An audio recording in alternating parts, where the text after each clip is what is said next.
Pakistan et l'Afghanistan sont entrés en guerre le 26 février et le conflit a probablement déjà tué des centaines de personnes. Ce qui devrait normalement faire la une des journaux a été enterré par la guerre avec l'Iran. Le Pakistan possède la plus grande armée du monde islamique et son seul arsenal nucléaire. L'Afghanistan est contrôlé par les talibans. Les talibans pakistanais, largement indépendants des talibans afghans, opèrent dans les deux pays et commettent des attentats contre le gouvernement pakistanais depuis des années. Le Pakistan a répondu aux récents attentats des talibans pakistanais par des frappes aériennes contre leur camp sur le territoire afghan, y compris ses deux plus grandes villes, Kaboul et Kandahar. Le 22 février, le Pakistan a frappé deux provinces afghanes, affirmant viser des camps d'entraînement terroristes. L'Afghanistan et les Nations Unies ont tous deux rapporté que plus de 10 civils ont été tués lors de ces frappes. En réponse, l'Afghanistan a lancé une attaque militaire majeure contre le Pakistan le 26 février. Peu après, le ministre pakistanais de la Défense a déclaré une guerre ouverte à l'Afghanistan. Jésus-Christ a prophétisé que la période précédant son retour serait remplie de guerres.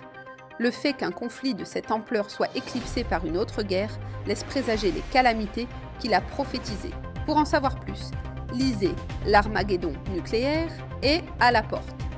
Le 2 mars, la France et l'Allemagne ont annoncé une étape importante dans l'approfondissement de leur coopération en matière de dissuasion nucléaire. L'Allemagne devant participer aux exercices nucléaires français et effectuer des visites conjointes sur des sites stratégiques. Le président français Emmanuel Macron, s'exprimant à l'occasion d'une visite à une base de sous-marins en Bretagne, a présenté des plans visant à développer l'arsenal nucléaire de la France et à étendre la dissuasion avancée aux alliés européens, y compris par le biais d'exercices conjoints. Les deux partenaires mettront également en place un comité nucléaire de haut niveau afin d'optimiser la combinaison des capacités conventionnelles de défense antimissiles et nucléaires françaises. Les détails étaient délibérément vagues. La France ne fait pas partie du groupe de planification nucléaire de l'OTAN.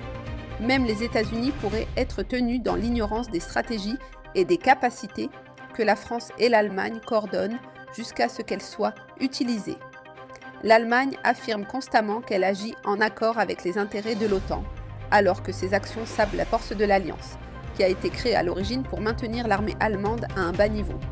Pour en savoir plus sur l'importance de cette coopération nucléaire accrue, lisez l'article de Gérald Fleury, rédacteur en chef de La Trompette, intitulé « L'ignorance mortelle de la France à l'égard de l'Allemagne ». L'un des accords commerciaux les plus importants de la première moitié de ce siècle va entrer en vigueur, a annoncé le 27 février la présidente de la Commission européenne, Ursula von der Leyen.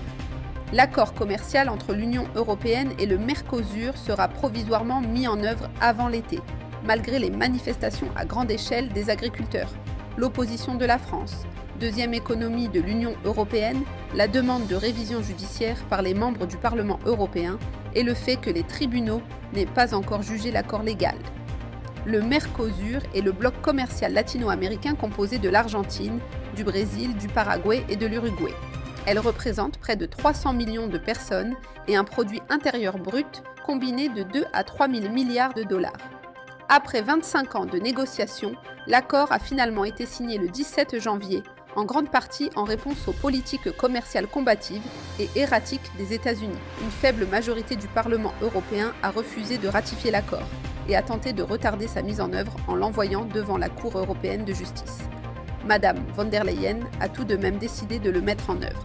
La mise en œuvre complète se heurte encore à des obstacles, mais l'Allemagne est déterminée à aller de l'avant, quelle que soit l'opposition. Pour savoir pourquoi cet accord commercial est si important, lisez notre article sur le développement d'un bloc commercial anti-américain. Pour en savoir plus sur l'actualité mondiale et son lien avec la prophétie biblique, consultez latrompette.fr.